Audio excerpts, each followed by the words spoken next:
Greetings, people. Today, the Galactic Talk, May 30th, the session 14, actually. So it's an honor of actually welcoming an author that I knew, or I came to his work and the man in itself through a conference called Human Origin, which was found by Rick and Linda Smith. So without further ado, we have today from the sunny state, California, Brad Olsen. So welcome, Brad. Oh, thanks for having me on. It's great that you found out about my work and conference and my trip down to Antarctica, which we'll talk about through the Human Origins Conference. It's a great group of people that do that every year, and been very happy to be a part of it for all this time. So it's funny how one thing leads to another and new connections are made. And so I'm really happy to be here with you today. Indeed, thank you, Brad. So what we're gonna see today with Brad is actually we're gonna cover how Brad made the whole transition into the esoteric world in its work. Then after this, we're gonna see, or I really talk about the hidden anomalies, from Antarctica, and as well a glimpse of his new work, his book, Beyond Esoteric. Then after this, we're going to tackle, and learn one of Brad's metaphysical experiments. So we're going to go for an hour. Then after this, a Q&A session of half a minute. So without further ado, I'm just going to share Brad's bio here.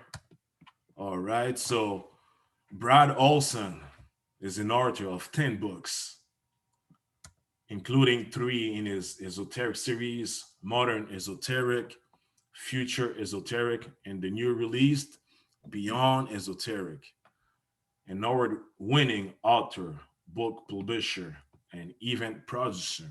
His keynote presentation and interviews are enlightened audiences at Contact in the Desert, UFO Mega Conference, the 5D events, and in dozens of radio, including Coast to Coast, Ground Zero, and Fade to Black, and television shows, including Ancient Aliens, America Unheard, Beyond Belief, and Mysteries of the Outdoors.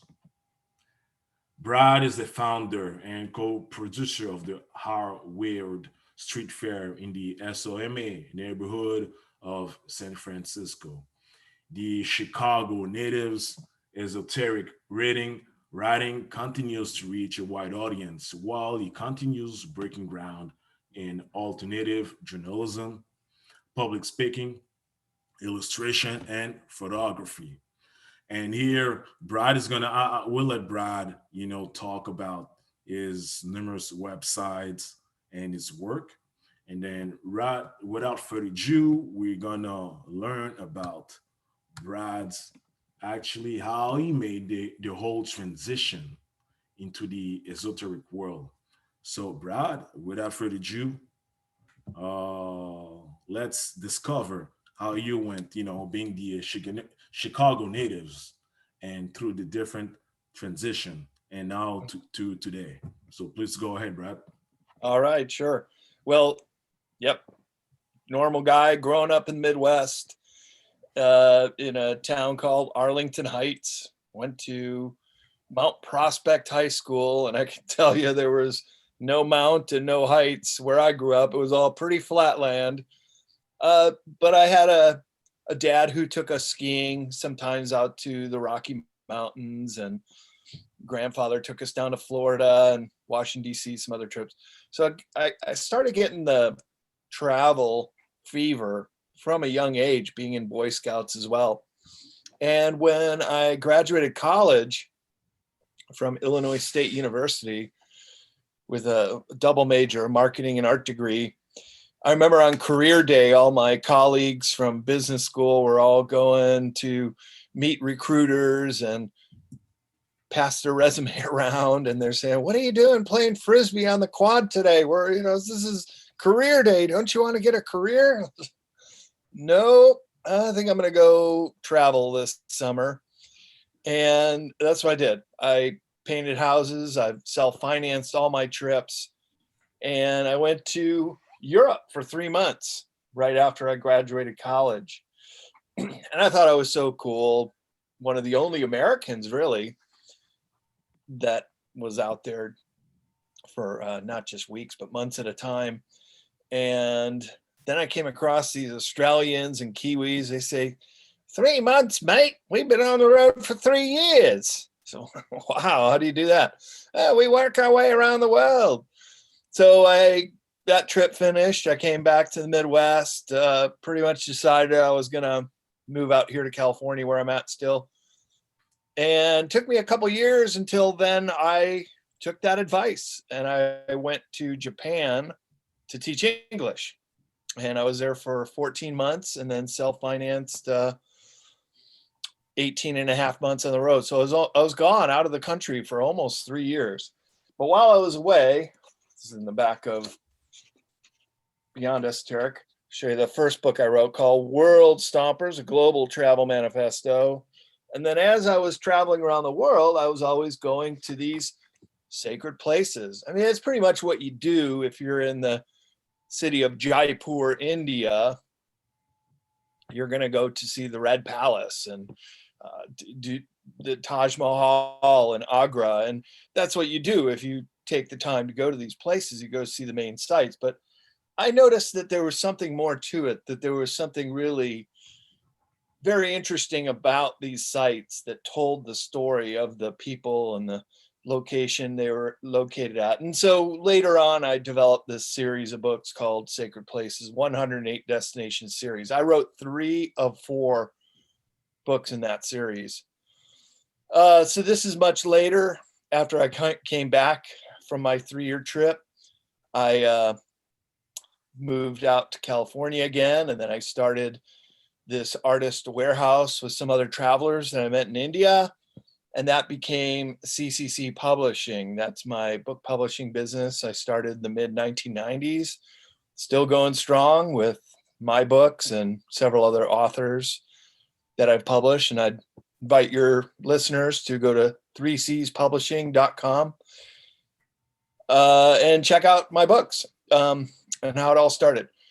But so when I got out to San Francisco, California, we started doing these parties in this warehouse and they became really popular. And that became the How Weird Street Fair in the Soma neighborhood of San Francisco. You read in my bio. We haven't been able to do it last year or this year because of the CV pandemic thing. But hopefully we'll be able to reschedule in September and go on. So that's another business I run, but all the while, because of all the downtime in last year, not having to do the street fair event, I got this book done. This thing took me 6 years to complete. So glad I got it done. It came out right at the end of last year. It's been doing very well. But just a little idea of how I transitioned into this subject you asked. I was a travel writer for many years. I've been to all 7 continents, been to about 50 countries, and have a very global perspective. And I think it shows in my writing. I often use many ideas, concepts, philosophy from Eastern countries as well as Western. So it's a nice blending of the two, very well balanced. But so around the year 2000, with the advent of the internet really taking off, where you could research just about anything you wanted, including travel destinations, well, it did a big number to the travel publishing business, because now all of a sudden you don't need a travel guide. You can just look online and find out whatever you want to do and tailor your own trip. So the travel aisle in the bookstores were once several aisles long. Now they're just one tiny little section. So things were changing for the worst as far as being in travel publishing. And then I just had this existential crisis, really. What is it that I really feel strongly about doing? What am I interested in? What would I want to write books about that people would be willing to plop down $20 and get a copy? And that's when the esoteric series started. And these are the first two in the book. That is modern esoteric, beyond our senses, and future esoteric, the unseen realms. And those books have done quite well. They're already in second editions. There's audiobook versions of them.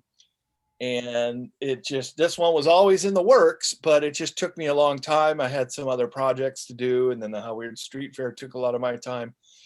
And fast forward to today, finally got it done. And it's been met with great fanfare, so I'm quite pleased with that. It's reaching a larger audience, and that's good.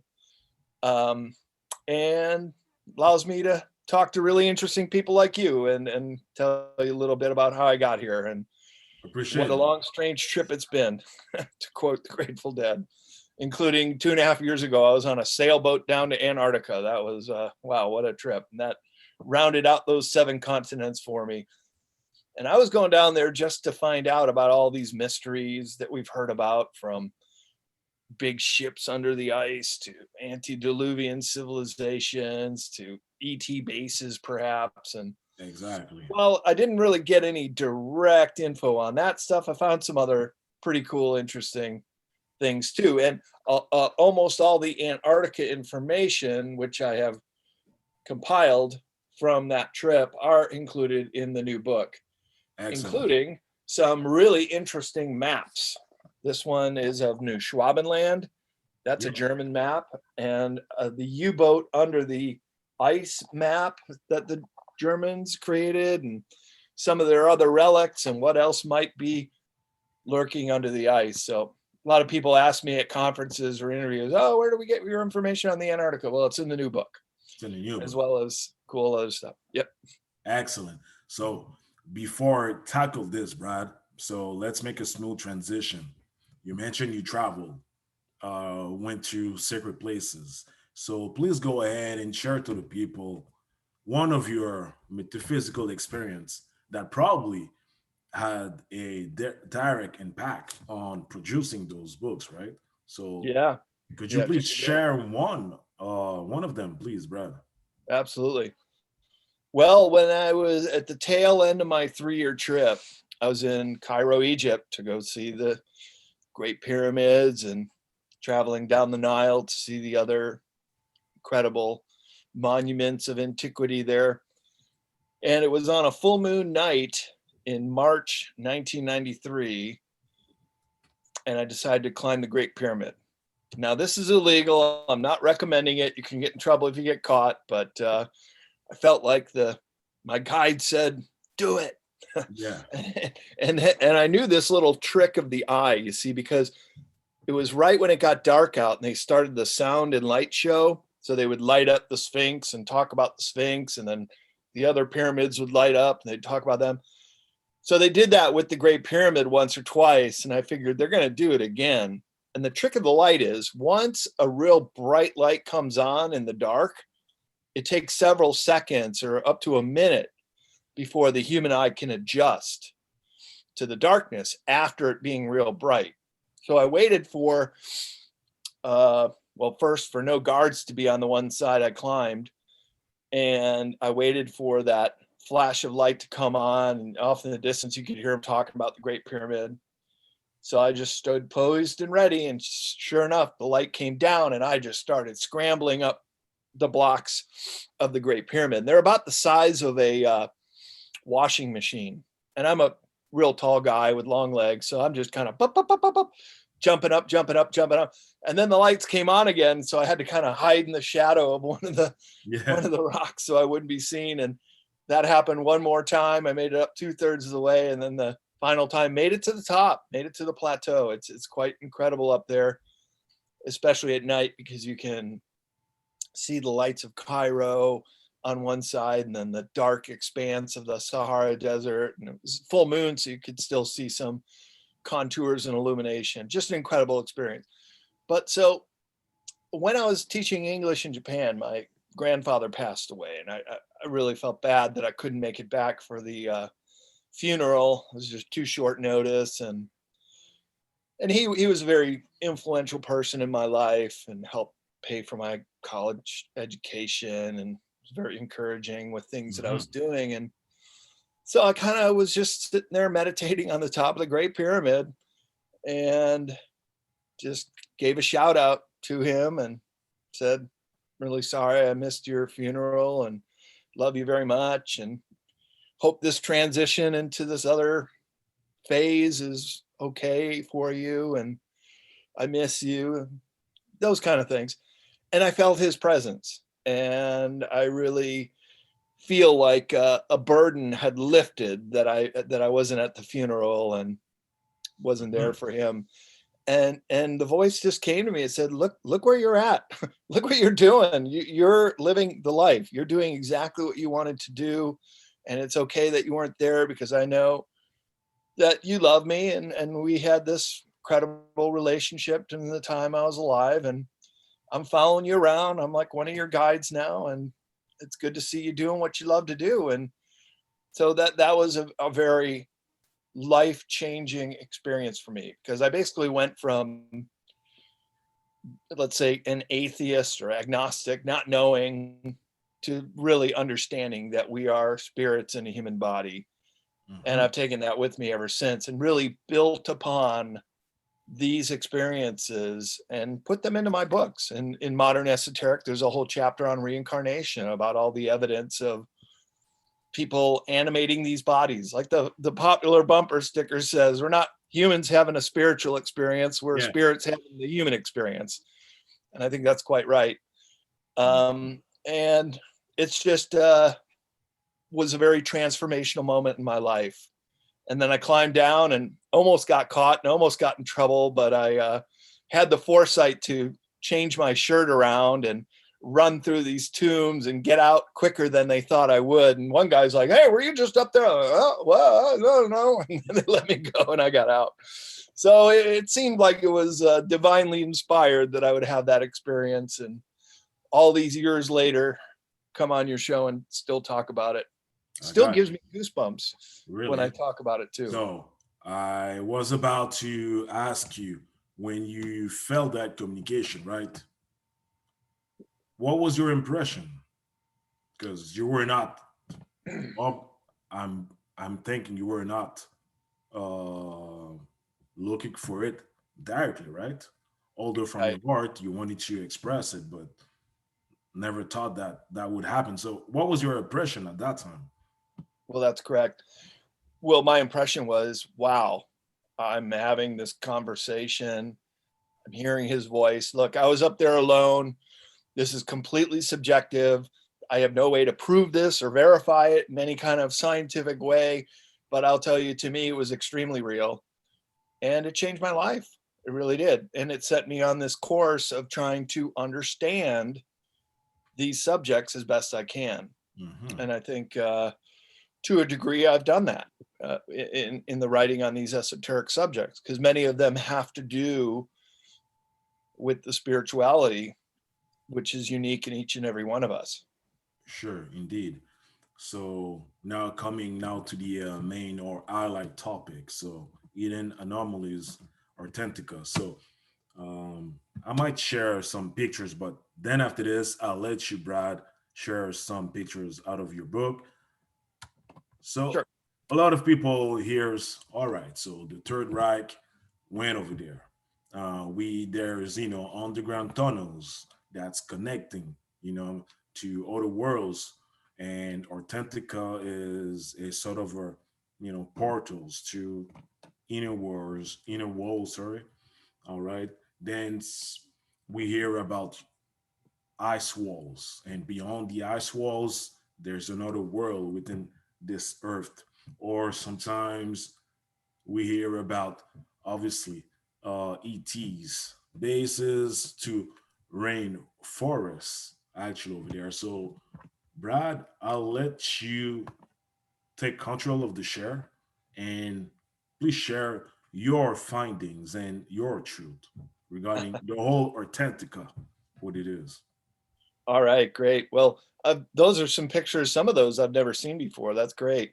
Others I also have in my presentation about what's under the ice, including a whole series of lakes and rivers that drain out and fjords.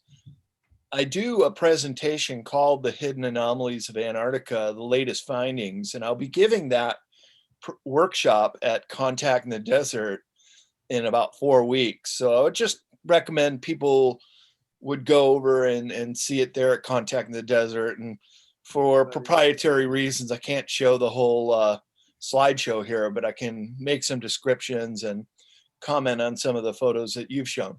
Well, you did show what looked to be a pyramid sticking out of the ice, and Yeah. include that in my presentation.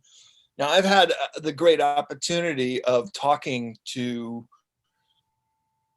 expedition leaders who take trips to Antarctica, both in Punta Arenas, Chile, and they have another office in Salt Lake City, Utah.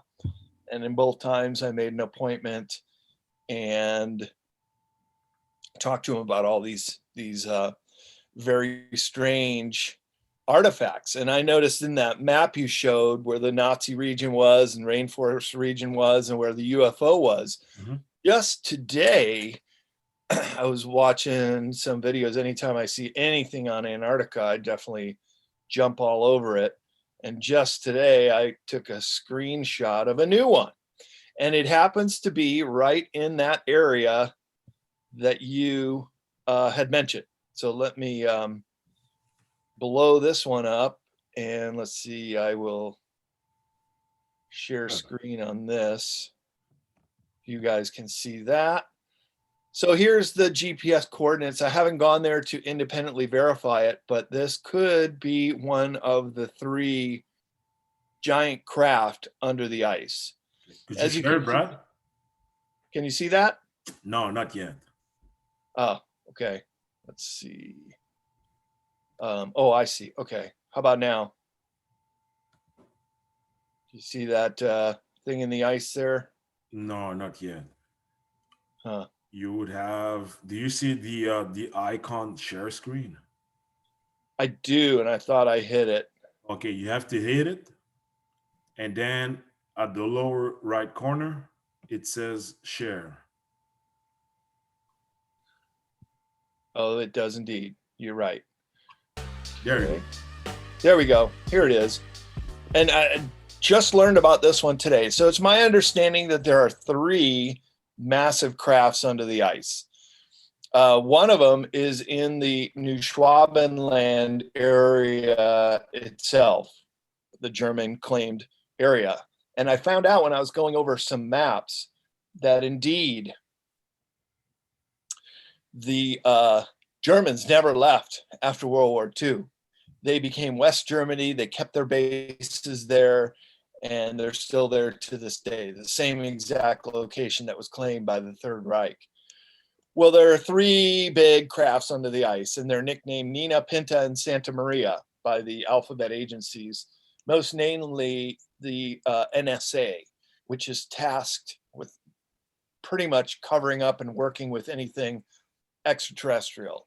Mm-hmm. And for the longest time, they didn't even admit they existed. They're nicknamed the No Such Agency, NSA, until the 1980s, they finally said, oh yeah, we exist. Now, of course, with Snowden, we know that they've been compiling all kinds of data.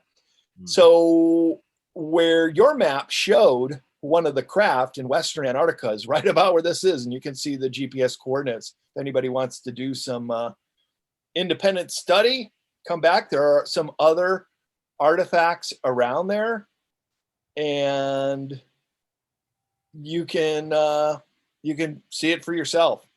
Mm-hmm. So I think that's probably 2 of the 3. I don't know. Am I still sharing screen here? Or are we back to normal? No, you went back to normal. So okay, that's fine. That's fine. Just because I think sometimes I can explain things a little bit better than having to go through the slides one more time. Now I'm just going to flip back to those pictures of the New Schwabenland area in the book. And here's a map from the late 1930s. Mm-hmm. And right here in this area are the Schumacher Ponds. See it spelled in German on this map. Yeah. And just above those ponds, see, there's a fault line that goes right through the German claim. And just to give your viewers an idea of where this is located in Antarctica, think of the continent of Africa. South Africa is the southernmost country in Africa. Directly below it, if you were to just go straight south, you would hit the New Schwabenland claim. And that's what this map depicts, is that area that they claimed. This is the infamous bell, which could be a time machine. Here's one image of possibly one of the Nina Pinter Santa Maria. And then this is this map going under the ice and even mentioning Agartha by name. Many researchers have also published material about Operation High Jump and Admiral Byrd's journeys, in which extremely advanced airships, dish-shaped UFOs, were seen flying around and even engaging with him militarily.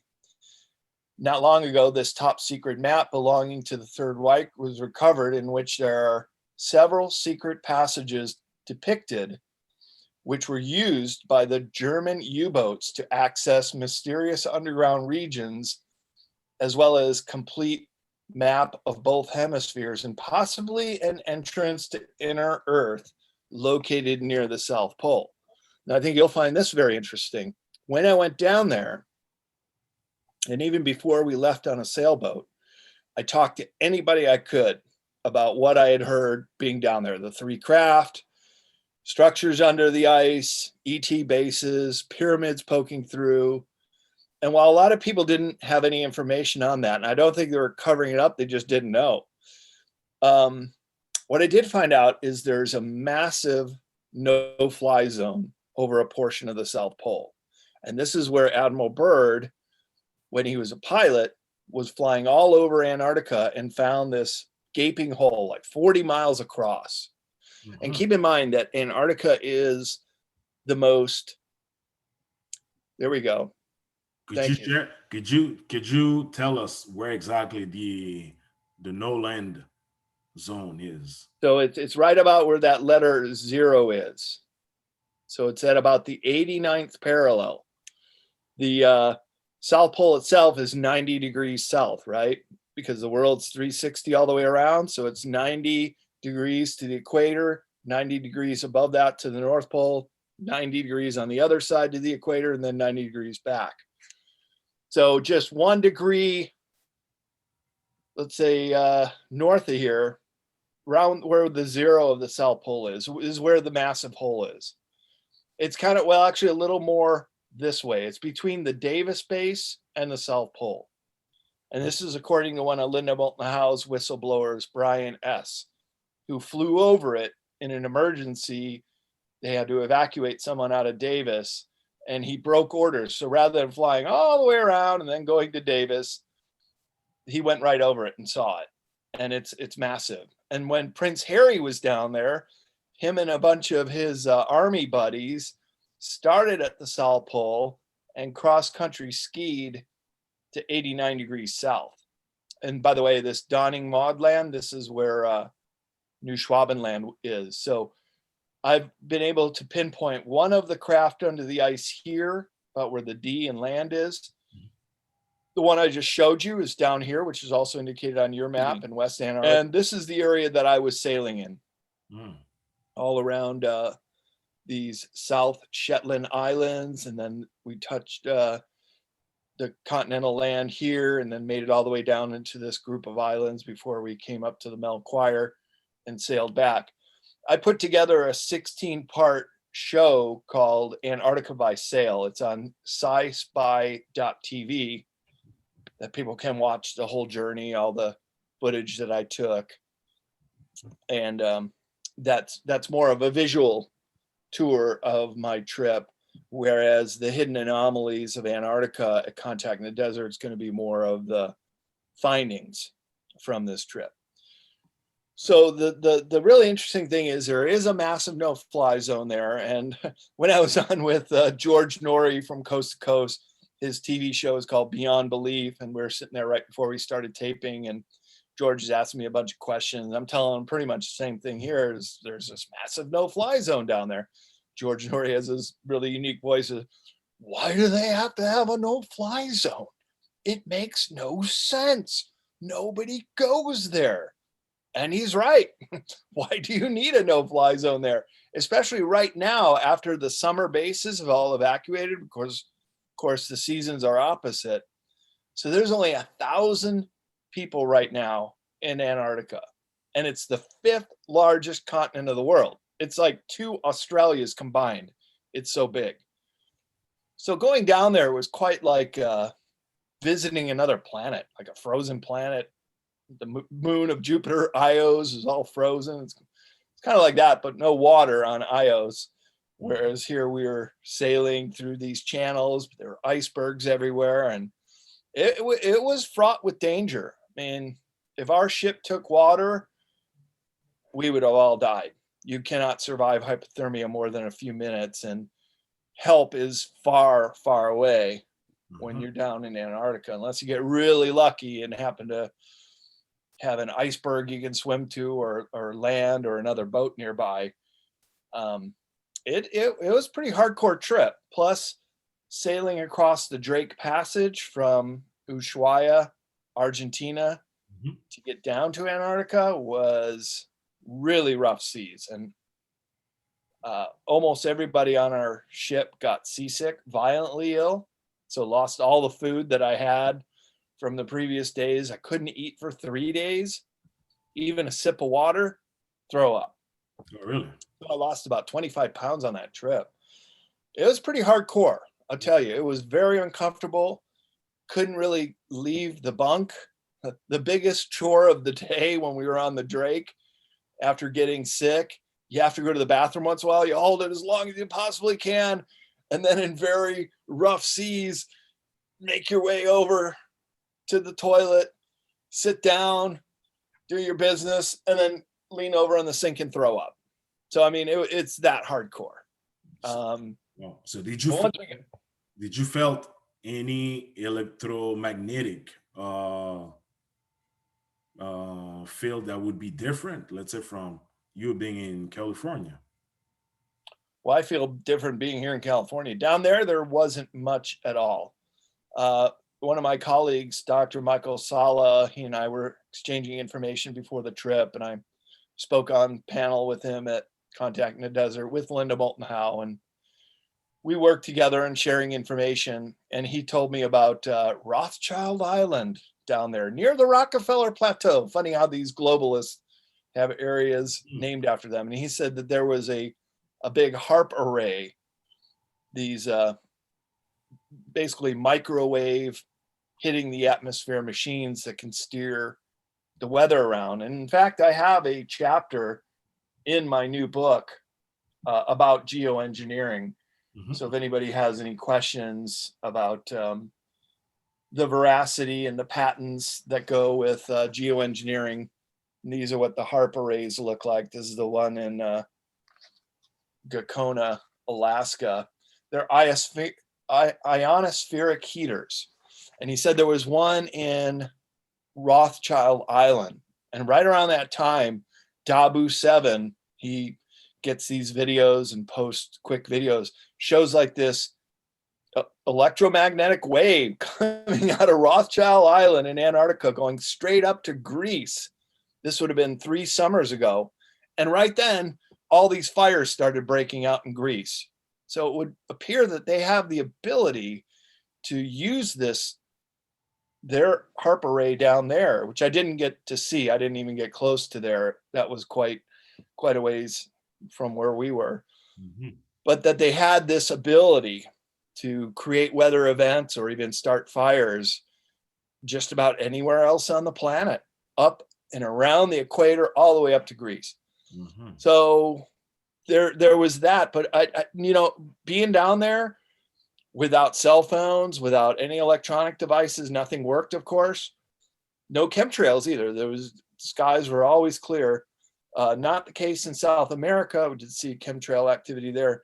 Yeah. But in Antarctica, it's kind of this frequency free zone, I guess would be a way to put it. Mhm. And it felt good. It felt real healthy to not have this thing kind of zapping all the time and the frequency clouds that come with chemtrailing sometimes. Yeah. I mean, we're just bathing in it right now, so we don't even sometimes realize how different you feel when you get out of it. So I guess to answer your question, it was sort of the opposite of being away from it was quite a good feeling. I got you. And you mentioned the NSA. So, Yeah.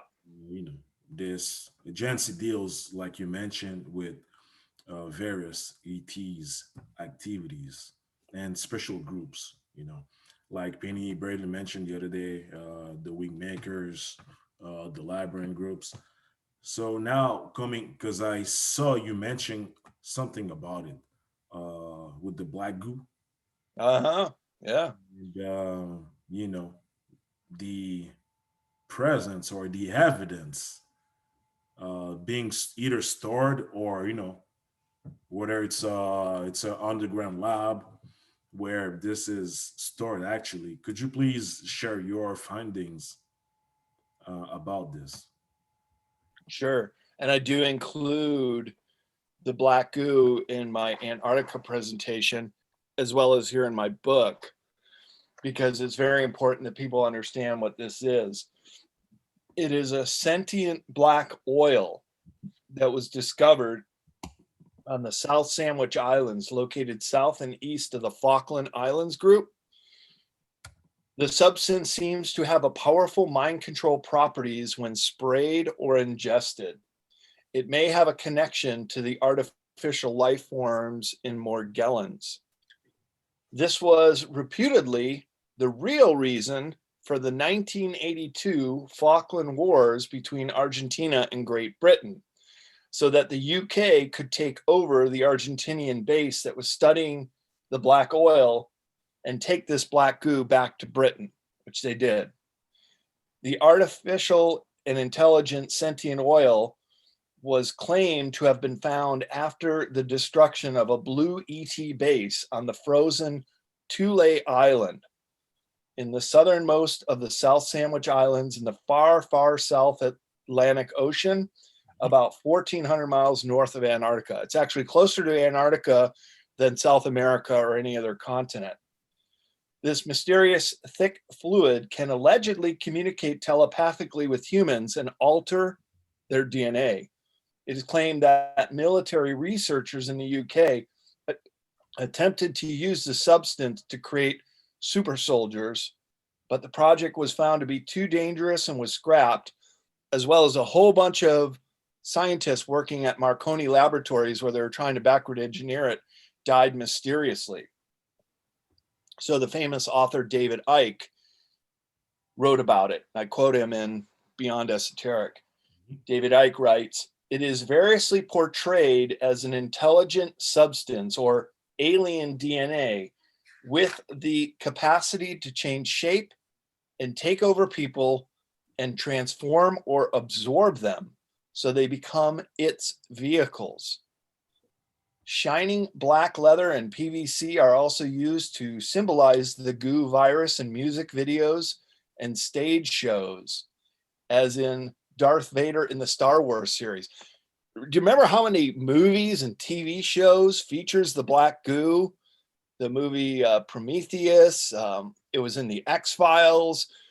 Even one of the super soldiers named Max Spears died very mysteriously before he was going to go on stage at a conference in Poland just the night or two before at the age of 36, and he was in great shape. I knew people that knew him. He wasn't sick at all, but what came out of his mouth? Black bile, like a black goo substance. So this is a very mysterious new finding. Apparently it was being studied down there near Antarctica because this island is perpetually frozen. And that's the only way to keep it from getting out there and affecting people. So here's what's really interesting, and I bring this up in my presentation on Antarctica. The Falkland Wars broke off into two parts. You don't hear about the second part that goes down to the South Sandwich Island and Southern Thule Island. But that's where the surrender of the Argentinians for the entire Falkland Wars was signed, where the black goo was. And it was just 8 scientists that put up a white flag and said, "We surrender, don't shoot." No shots were fired, but that's where the war ended. And they don't even tell you that in the history books. They only just say what happened on the Falkland Wars and the sinking of the Belgrano ship. Great loss of life to the Argentinians. In fact, when you're down in Ushuaia, which is the southernmost city in the world in Argentina, and that's where 90% of all the ship traffic leaves for Antarctica, there are huge memorials for the Falkland Wars. Of course, they don't call it the Falklands. That's a British name. Yeah. They call them Islas Maldivas. And boy, you could get in a barroom fight if you find the wrong military person in Argentina and you call it the Falklands. They do not like that. But there's like as we have in this country, a Vietnam Memorial in Washington, D.C., they have one down there of all the soldiers and seamen that perished, including the sinking of a ship that wasn't even in the battle. It was heading back to Argentina, and a British nuclear submarine. Why they needed all that armaments to fight over an island that has 101 to 1 sheep to humans, why they had to fight over it doesn't really make sense unless you think of it in the context of claiming this black goo, which the British did, and then destroyed the base. They destroyed the base on Southern Thule Island. They took the black goo back, and they got what was coming to them because this stuff escaped, and it's still out there, and it's a big problem. And a lot of people have no idea it even exists. So I try to bring a little attention to it in my book about it and in my workshop on the latest findings in Antarctica. Help people get informed. Excellent. And we hear, portals, underground, deep underground bases. And what else? Attach it to it. Well, obviously, the inner earth. So, all the accounts with, the general bird that went over there. But the popular story and what really happened is 2 different things. Now, the NSA being involved into this, could you share again some evidence regarding the inner, whether it's deep underground base or inner worlds? Sure. Well, again, I think if we can talk about what the Nazis were really doing down there, keep in mind that they had the most advanced U-boat submarines, which is pressurized under deep depths of water, able to go under the ice as well. In my workshop, I show you slides of what Antarctica looks like without the ice. And there are literally 100-long-mile fjords under the ice. So if you know what you're doing, you can navigate quite a distance into Antarctica through some of these sea passages. And I believe that's what the Nazis had done, that they had found some of these under ice caverns and created their own secret government there. Look, at the end of World War II, you had the fighting forces of Germany surrender. That is the Navy, the Luftwaffe Air Force, and their army. Germany surrendered. The Third Reich never surrendered. Indeed. They just went underground and became more of an intelligence gathering organization and a power. And they bought massive land tracts in South America. I have a chapter in the new book called The Vatican Nazis, about how they escaped down to South America. There's Hitler and the Pope, who was very sympathetic to the Axis powers. Vatican, of course, is in Italy, who was part of the Axis powers. And so the Nazis knew about these under ice areas. The Admiral Donitz, who was in charge of the U-boat, said that we have found an impregnable fortress for our Führer in the most inaccessible part of the world. Ding, ding, ding, Antarctica. They had created the New Berlin base down there, also called Base 211, and there are documents that show this. And I think they found an access to inner Earth. And they also worked with malevolent service to self ETs who could have given them the technology or were part of the Battle of High Jump. So you mentioned Admiral Byrd, and so did I, coming down there with a huge armada of ships at the end of, well, after World War II ended in 1946. What are they going down there with a huge armada of ships parked right off of New Schwabenland? Mm-hmm. So they started doing some flyovers. They were dropping some bombs on the first day. They came back for a larger bombing attack of the New Berlin base. Yep. And all those planes just went off the screen, gone. Never heard from those pilots ever again. Just blip, off the screen, blip, gone. Shortly thereafter, on the same day, UFO craft came up out of the water. So unidentified submersible vehicles, USOs, and confronted the armada. They tried to shoot it down 6 ways to Sunday. They couldn't do it, couldn't even come close. It had some kind of force field around the ships. And in a show of force, they used what we would describe as a directed energy weapon. Tesla invented it. It was called a death ray. It was basically a giant laser. And they sliced one of the ships in half, which is still at the bottom of the sea. It would be a good way to prove this is what happened in Operation High Jump. Well, at the end of the Soviet era, you could go into Moscow with a suitcase full of money, and somebody who worked in the KGB would go in there, get you whatever you wanted. So it's really one of the golden ages of UFO research. Right after the Soviet Union collapsed, they had their own alien autopsy videos that have come out, alien crashes filmed from multiple locations, which would be extremely hard to fake. As well as information about what really happened in Antarctica. And they even came out with their own documentary, and it's still on YouTube. It's in Russian, but there are English subtitles so you can follow along, including that they sunk this ship called the USS Murdoch. And so Admiral Byrd and everybody else that was with him, there were other countries involved, they left 2 months into the 6-month expedition, just hightailed it back to where they came from. And on the way, Admiral Byrd had a Chilean reporter on the ship, and he said to him that we will be confronted with an enemy that has the ability to fly pole to pole at incredible speeds.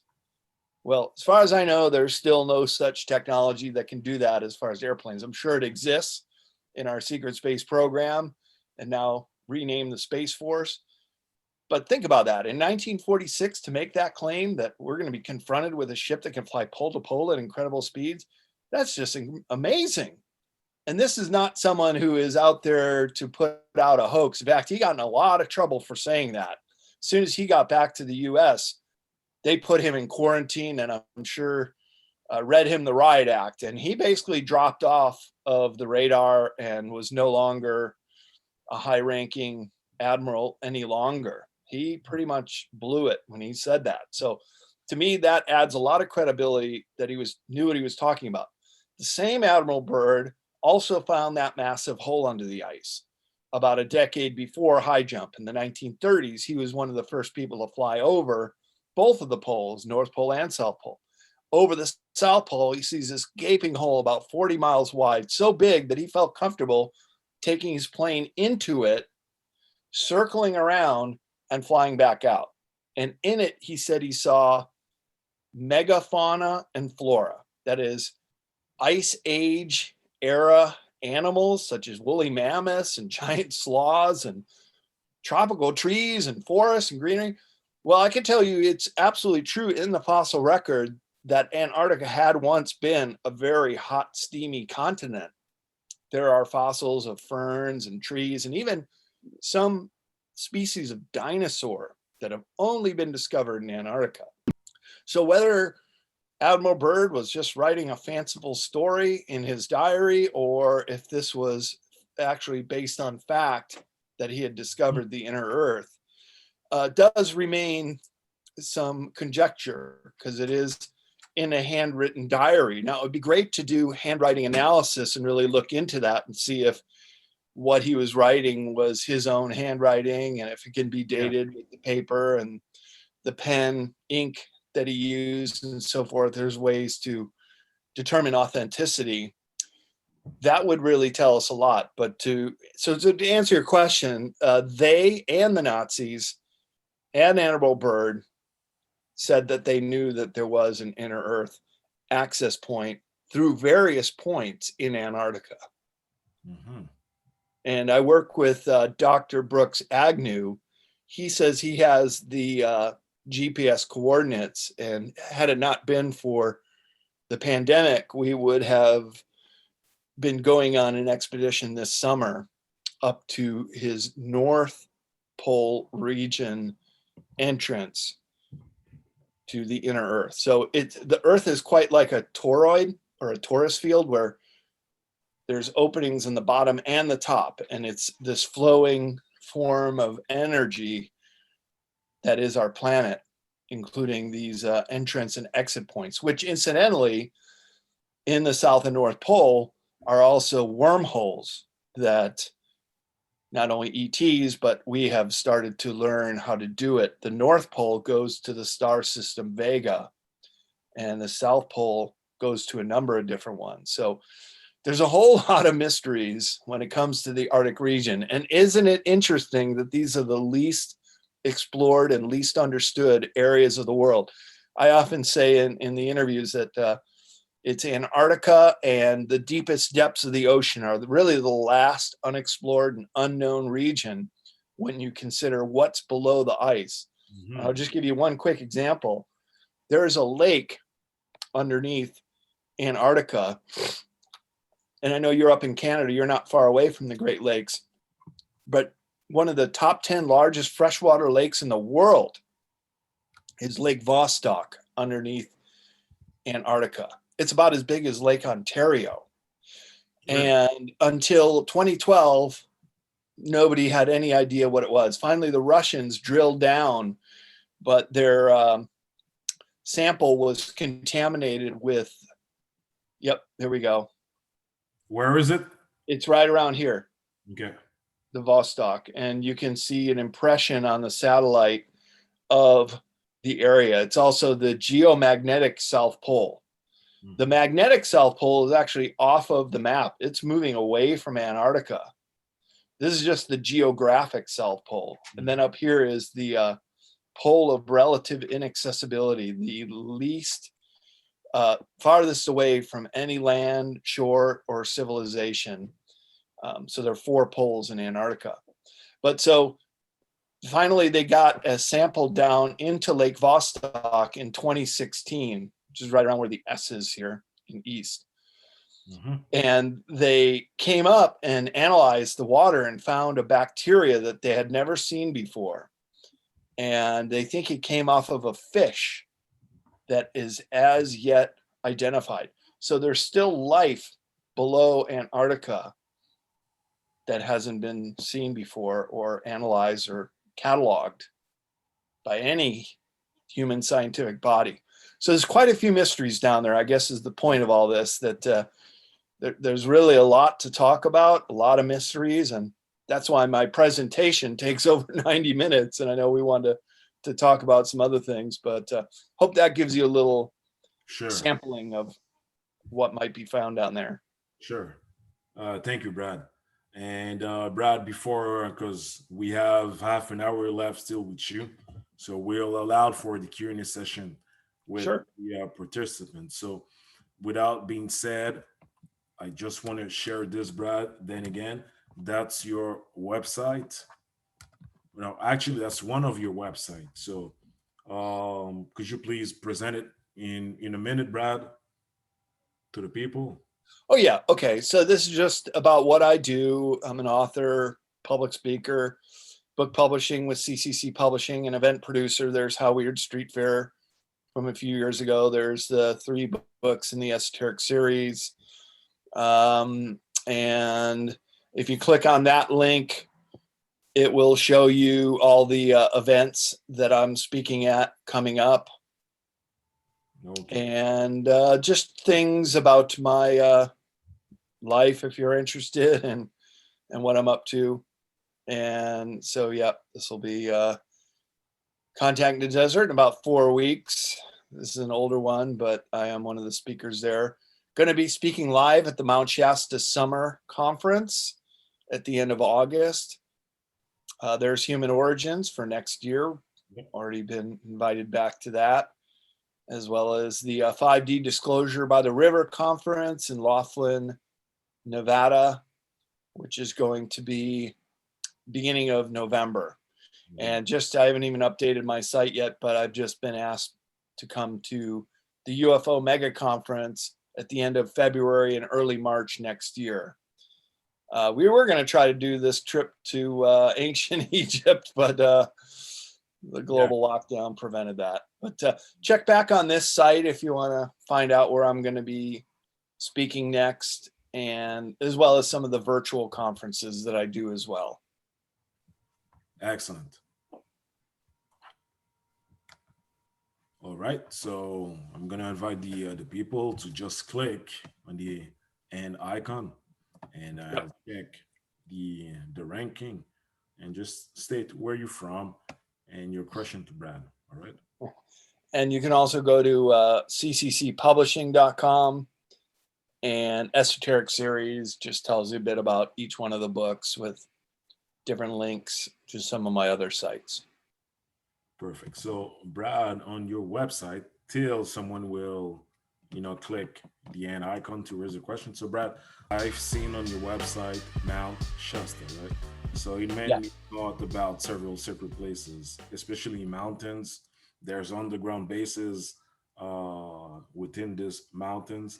So Brad, for due to mind program, social engineering, indigenous people that may look like me may not even think or you know put themselves in relationship with circuit places, especially throughout the world, but in North America.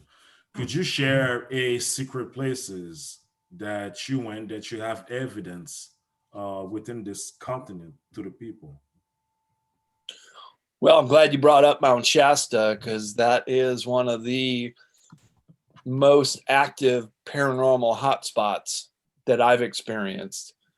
And I love it that we're going up there to do a conference right there in the shadow of the mountain, as well as going up high to the Panther Meadows for a night sky watch. And I was a speaker last year, and we went up and we saw all kinds of things. Oh yeah, right there. Yep. In 1997, I actually climbed Mount Shasta as well, and went up this gorge here. It's called the Whitney Glacier, and that's the actual summit. And the town of Mount Shasta is right down here. We'll drive up to about this area, Panther Meadows. This was an old ski resort called Ski Bowl. Gotcha. And then last year we saw some lights way up there by the Misery Cone that couldn't be explained, just moving slowly back and forth. You could see them through the trees, and there was no flashlight. There's no Jeep trails or anything up there. Nobody camping that high. So a lot of mysteries there. And so I've been to Mount Shasta several times now, climbed it, as I said, and been all around it, explored lava tubes. There's all kinds of cave systems around there, as well as the rumored underground city of Telos with a very high-tech civilization. And you guys, of course, use the name Lemurian in your title, and this is the survivors of Lemuria.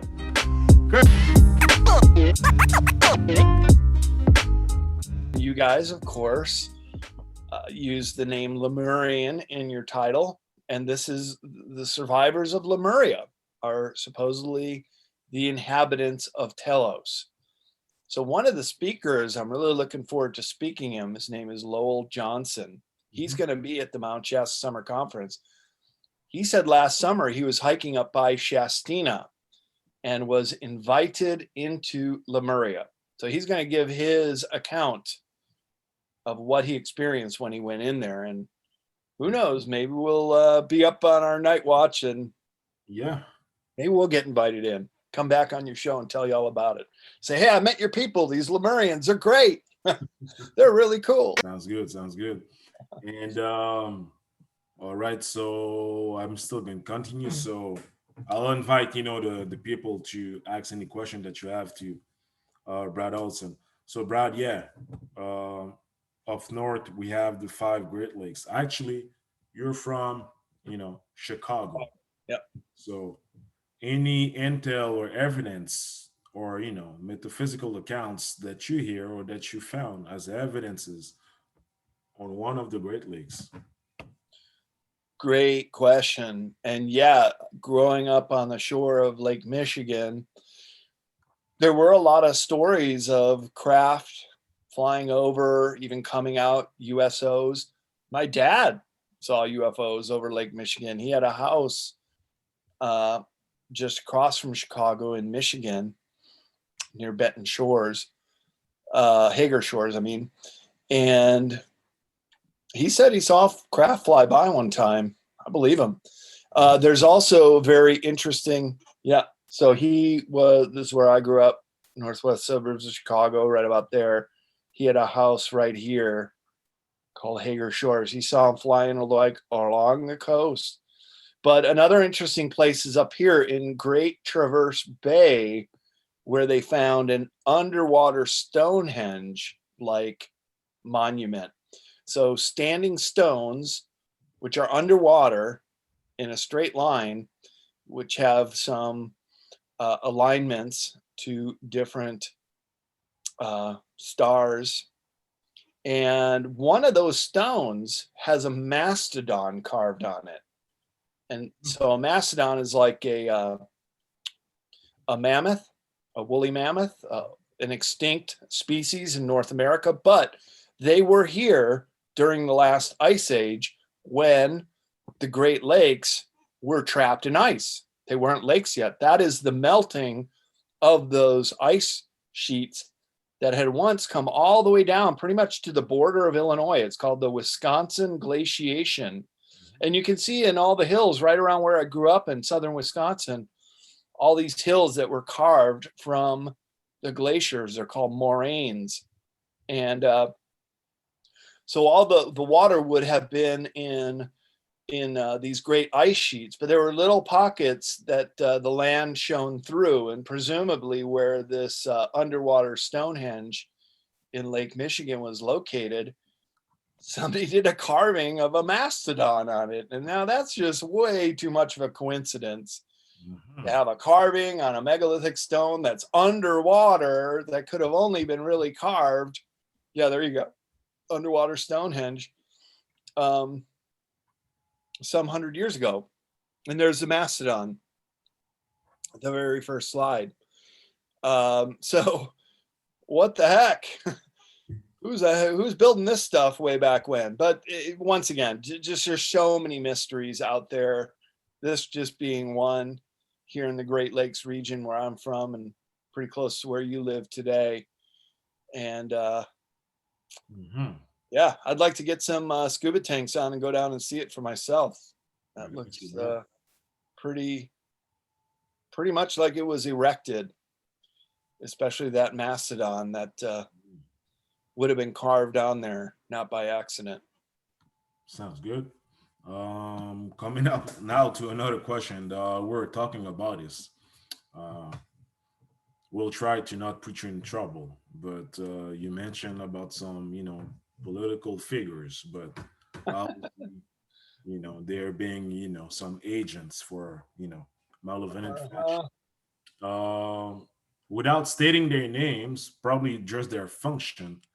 Could you share any latest updates that you've seen or collect as evidences? Well, we're affected by a fake out here in our highest office, the presidency in this country. And you guys have something similar there as your prime minister in your country. All is not what it seems. There are forces we call them the deep state here. You can think of it as the cabal, as a grouping of very, very wealthy individuals, not even that many of them, only a few hundred or perhaps 1,000. And they pretty much have the money because they control the printing presses, and they're in the very highest levels of government. They have infiltrated to create this new world order agenda. And I start my whole first section of the book with neo-fascism to try to explain how these big money interests have been able to gain control of different governments, ours and yours, all around the world, how they're implementing a one world government through the United Nations. They're implementing a one world religion through the Catholic Church. One of the books I published by another author, his name is Leo Lyons-Agami, pretty well-known figure, but he wrote a book called The Last Pope. And at the end of that book, he shows the new one world religion capital in Astana, Kazakhstan. And CNN has even described it as the weirdest city in the world. It's got pyramids, obelisks, domes, giant boulevards with all kinds of inscriptions from all the world's religions. And that is meant to be the headquarters of the new one world religion. And just this week, we've seen the advent of a new central bank, that is Federal Reserve, digital currency being announced. So here we go with the one world monetary currency. It's going to be a cryptocurrency, and it's controlled by the same people that control our money printing press. So we really have to understand who's behind all this. That's why I devoted the first 150 pages or so of my book to this neo-fascist agenda. Look, when I was a kid, when we were in school, we heard that fascism was what Mussolini and Hitler did during World War II, and they were the heads of government, and they took over the corporations to create this war machine of the Third Reich. Well, now it's new fascism. It's neo-fascism. It's the heads of the corporation that have taken over the governments. And they've done it with money. They've done it with bribing, blackmail, these honeypots. That's what Epstein Island was all about. And if history would be shown for what it is, that's what the Playboy Mansion was out here on the West Coast with Hugh Hefner, who was in employment of the CIA. That's who's behind it in this country. It is truly a battle of good and evil that is going on right now. Of course, we want the good side to win, the white hats. And in this country, in America, a lot of people have taken an oath when they join the military. These are the people we call the white hats, and that's named after the cowboy movies where the good guy always wears the white hats. And when you join the military, you take an oath to uphold the Constitution of this country and to defend it from all enemies, foreign and domestic. That's what we're up against right now. The barbarians are not only at the gate, they have infiltrated inside the gate. And this is the great struggle we find ourselves in. I do believe that this decade we're in right now, the 2020s, will go down in history for good or bad. Either they can implement their new world order agenda and have this whole thing go into the next 1,000-year Reich, because it really is a fourth Reich in America. That's a chapter I wrote in Future Esoteric, as well as a lot of information about the Nazis in Antarctica, South America, part of the Americas. Or we can get these people out of the way and enter into the golden age. And that would be an age of abundance for all. It would be the release of 6,000 patents that have been withheld, including free energy, including 0 point, the ability to fly throughout the solar system, which I think they're already doing, as well as going to other star systems. The med beds, which would greatly enhance our physical bodies and allow us to live a lot longer. But you see, they don't want us to live longer. This control mechanism, this neo-fascism, they want us to just be good taxpayers until we reach the age where we can't produce anymore and then drop dead. That's why these Frankenjab things, not such a good idea, part of that agenda. But you have free will. You see, you have the choice. And you can decide if your body is your temple and you wish to honor it with its God-given ability of immune system to fight this thing off, which isn't really that dangerous at all. I could tell you a CV-19 joke, but 99% chance you won't get it. That's a joke. 99.7% of people won't get it. So why would you do it? Why would you take that JAB? I don't know. But that's how infectious the mass media has been on the consciousness. And that's why it's really a war of good and evil. And sides are being taken. Look, we've crossed the Rubicon on this. People are deciding one way or another. They will or they won't. And we're going to have to face the consequences either way. But I think we're in the midst of the Great Awakening. So we're really on that razor's edge here. One way it could go really bad, and this planet will be total tyranny and injustice and environmental degradation for many years to come.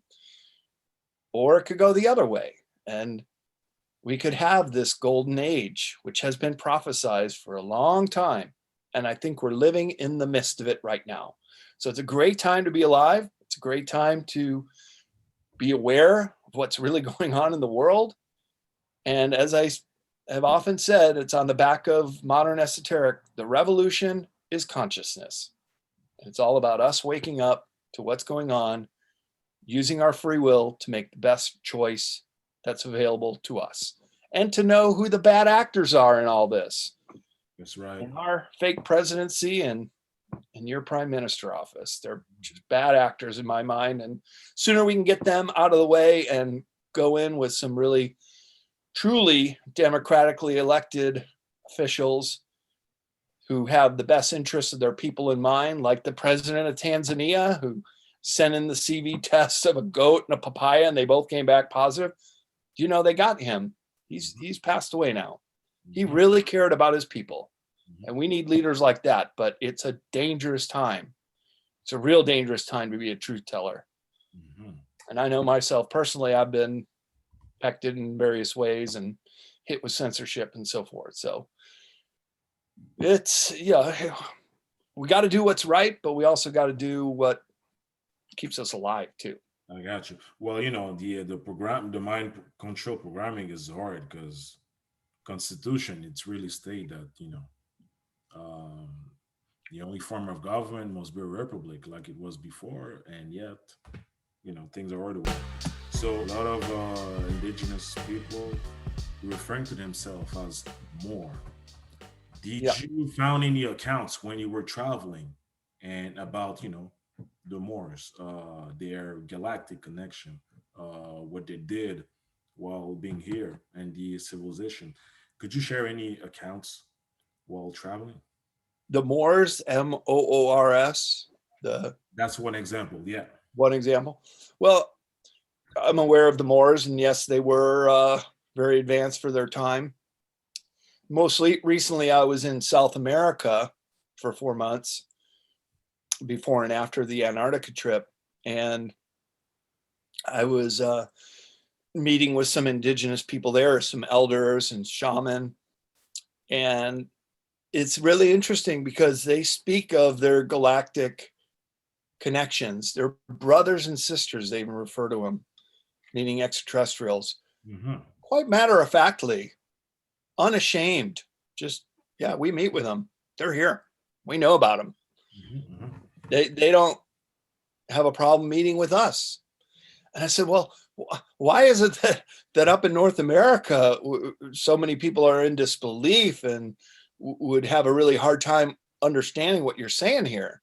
And they said, well, That's on you. That's your problem, that you can't comprehend this connection with our space brothers and sisters. And around the Lake Titicaca, which straddles very high altitudes, like 12,500 feet up. It's the largest alpine lake in the world, straddles Peru and Bolivia. There's UFO sightings there all the time. In fact, there's a base underneath the lake, which is a home to the Great White Brotherhood, that's been there for a long, long time. And they have maintained an exchange with humans in South America, these indigenous elders, the shaman. And to them, it's as real as you and I having this conversation. Mm-hmm. It's as real as us talking over Zoom, although they do it face to face. So it's a little bit off the map here, but it's at the very bottom of Peru where it meets Bolivia. There it is, Lake Titicaca, that great big lake there. Yep. Oh, this lake, huh? So Yep.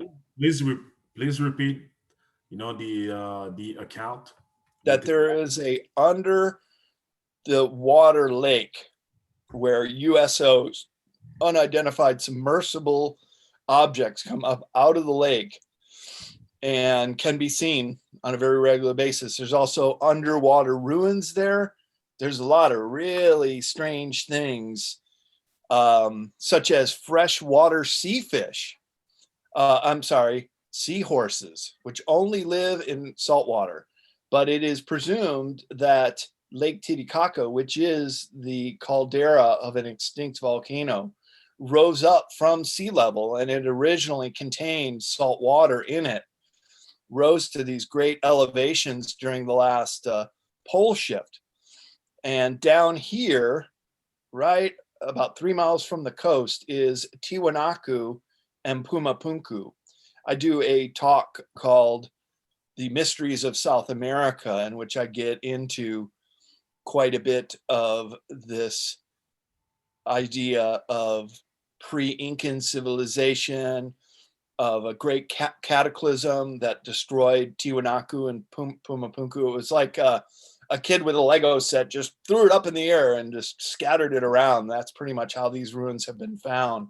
Very, very ancient, megalithic in design, and very mysterious. Right here on the shore of Lake Titicaca, all around, even on the Peruvian side, all kinds of ruins. There's even a Stargate doorway where it says in the Lonely Planet, people have gone missing there, and other real strange anomalies. So, boy, if you want to go see something out of this world, head down to this area, and you might just get your mind blown. But if you don't want to travel internationally and understand it's not that easy right now, hey, come to Mount Shasta for the summer conference end of August, and I'll be there. Get a chance to shake hands and do a sky watch and hear these presentations that we talked about today in live format. Sounds good. Sounds good. And Brad, does the elders or the shamans told you which, from which star system or specific ETs that they're, continuously in communication? Well, those elders that I spoke to in South America, and it was right along the banks of Lake Titicaca, they were benevolent. They were of Lemurian ones, similar to those in Mount Shasta, that they're benevolent ETs. They're in service to all. They want to see humans ascend. They want to see us all cooperate and work together, and starvation and global climate issues, pollution, so forth. But they don't want to get directly involved, and you can see why. Because if they were just to show up and say, land on the White House lawn and say, oh, we're here, then they would be like our nannies. They'd be our babysitters. Oh, well, we got these problems. We got Fukushima leaking. We're destroying our planet, and the oceans are polluted. And they would then have to be our babysitter and get that all corrected for us. So much better that they guide us in an indirect, behind the scenes kind of way, and that we do the work ourselves. And that way we can't blame it on them if things go awry. So I kind of think that's the way it's going with this kind of ET contact with the good ones, the benevolent ones. And there are service to self, malevolent ETs on this planet as well, the Draco reptilian, gray aliens, which are largely responsible for human abductions and animal mutilations and things like that, that you don't want to have a part of. Mm-hmm. So that's the way it is. It's a world and a universe of duality, at least in this third and fourth dimensional realm. If you were to go up fifth dimensional and higher, it's a world of love and high vibration. That's the only way you can exist in the 5D or higher. And that's why the reptilians don't want to advance. They're happy to be the conquering species that they are and stay in their fourth dimensional and third dimensional reality, and rather be the real generals here on this planet. The Rockefellers and the Rothschilds are more like colonels and captains, where the taking orders from the real generals there. Exactly. And you mentioned something vital, the aspect of love.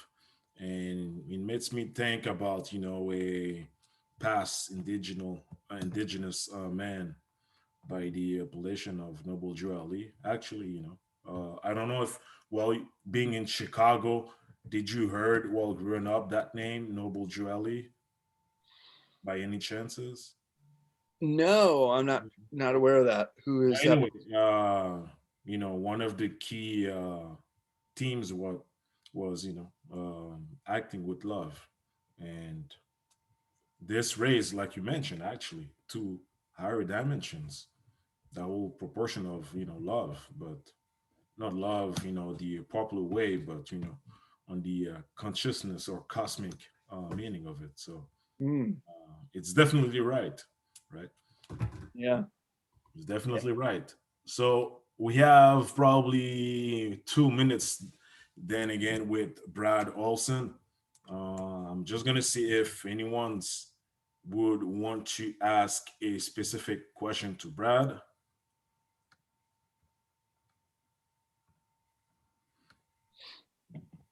Hi.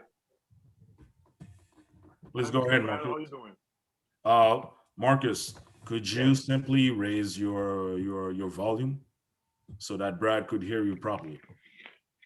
You hear me correctly? I can. Now? Yes. Yes. Hi, Brad. I would like to know if you know anything about the SCP.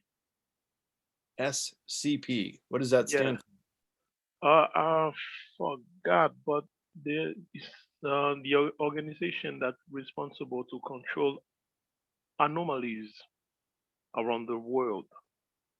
It's like the series X Files. You have two cops going, but they are the one doing that.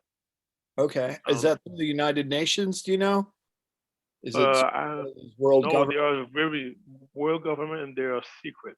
Yeah. Very secretive. Yep. I don't know, but I forgot the real name. I'm just got the acronym SCP. SCP. SCP. I have heard of them, and it's part of the world government bodies, and that they control a lot of the crash retrievals, and they work with correct the NSA. Yeah, so they're like the NSA in our country, but more on a global scale. So if a craft goes down in Kenya or something, that they would be Johnny on the spot and get that crash retrieval right away and create a cover story, so the people don't start gossiping too much, and certainly not honest news media covering the story. Put up a cover story and, it was just some kind of gas tanker collapsed and we have to quarantine the area, so just stay away and don't ask too many questions. Yeah, I mean, that's been going on for years, and there are those organizations that are in charge of doing that, and they're all beholden to the globalists. See, that this is what we really have to identify, the real problem here. And it is this very elite class of humans who have just gained so much money and wealth that owning stuff isn't the big kick anymore. They really want to control all of us. But more importantly, they want to control the narrative when it comes to, say, this recovered UFO craft, and controlling the narrative about what the ETs are doing here. That's why we don't have people like these South American elders who have conversations, because if you were trying to do that, they would shut it down. In some of these countries where it's a big military presence, it's very hard to get through it. And you can see it from the ET's perspective. Look, we got really advanced craft now. We have directed energy weapon lasers and other things that may take them down. So they look at us as a very warlike people. This is kind of like the Planet of the Apes down here in their view. We have 1 in 4 humans going to sleep starving tonight. And that is just so wrong. We're only as advanced as the lowest common denominator. So you think humans are advanced? Well, go see the people starving in parts of the world. That's how advanced we are. And until we bring everybody up, until everybody is part of this solution, I understand why the benevolent ETs don't want to be our babysitter here. We got to get it together. We got to bring our family together. And that's you and me and everybody else. Look, we're all humans. We all bleed red blood. We're all of the same genetic stock, essentially. And that's who we are. We're the humans of the surface planet, and we need to step up and be the proper gatekeepers or those who help manage the resources and protect the animals, protect the different ecosystems and so forth. So yeah, I've heard of this this group, and I think they're just beholden to the globalists, and if they do get a down craft, they just turn it over to them. So probably not a group we want to see stick around. Yeah, but regarding the same subject, the war between the Cabal and the Alliance, what's your thought on that? Oh, it's heating up. It's coming to a crescendo. And I know in America, in this country, there's a lot going on behind the scenes. There's a lot of white hat activity. I could say we'll probably expect a big false flag operation this summer.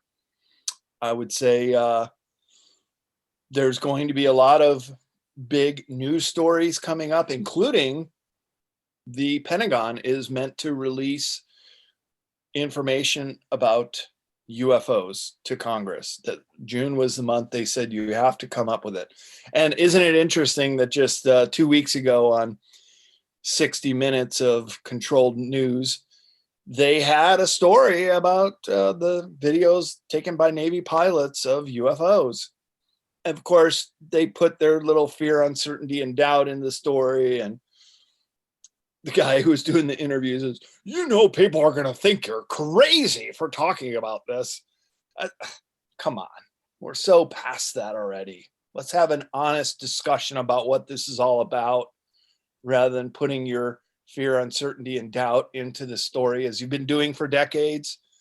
So even though UFOs are going mainstream, Marcus, I think we still have a ways to go to have a real honest discussion about what these crafts are and who their occupants are. Yeah, understood. Thank you. Sure.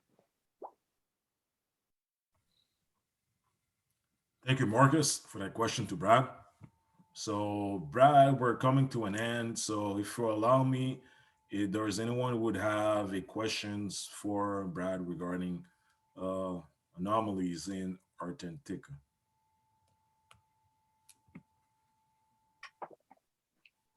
Okay. Hey, one last question. Uh, Sorry. Brad, are you good with that one?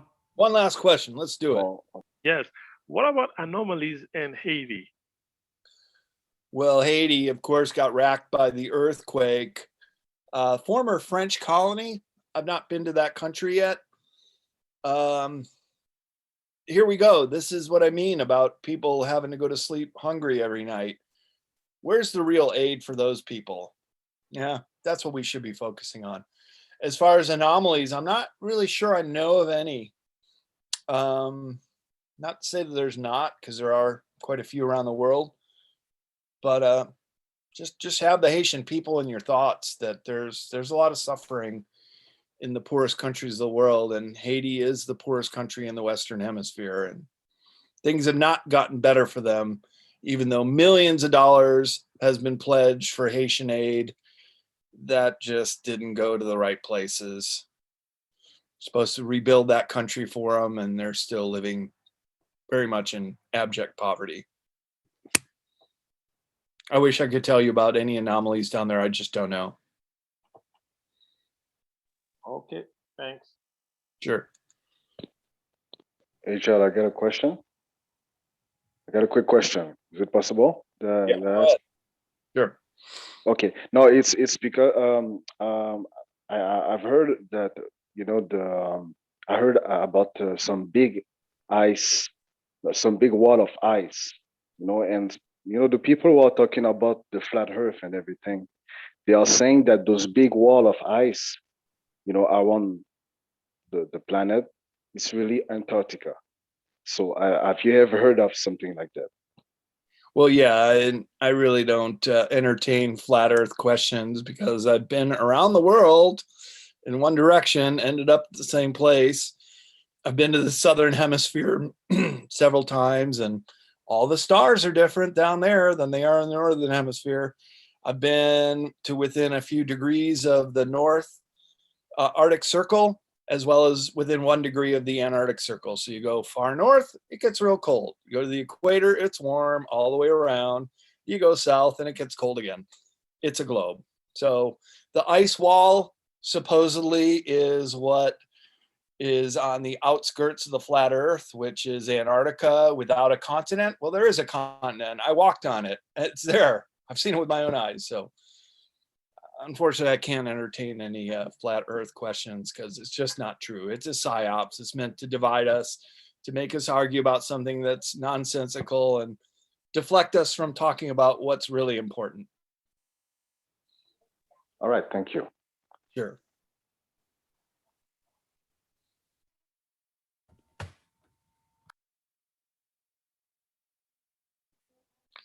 Oh, I think you're muted. You're right. Thank you, Brad. So thank you to people. So we're coming to an end on the Galactic Talk. So we had for the past 1 hour and a half, our live session 14, Brad Olsen, from California. So Brad, thank you for being here. And thank you for the information that you've been sharing. This is going to go to the people. All right. And then again, to check Brad's website, it's Brad Olsen, BRADOLSEN.com. So Brad, thank you for being here. And any final words of wisdom regarding sacred places? Well, regarding the Sacred Places books, if you want to see the books that I write, go to cccpublishing.com, and you can check out all my books and some of the other authors that I work with, and even browse the books themselves with the Google Books app on each one of the product pages. So check it out before you buy it. And if you do want a signed copy, those books off the CCC Publishing website come through my office, and I can sign a copy for people on the way out.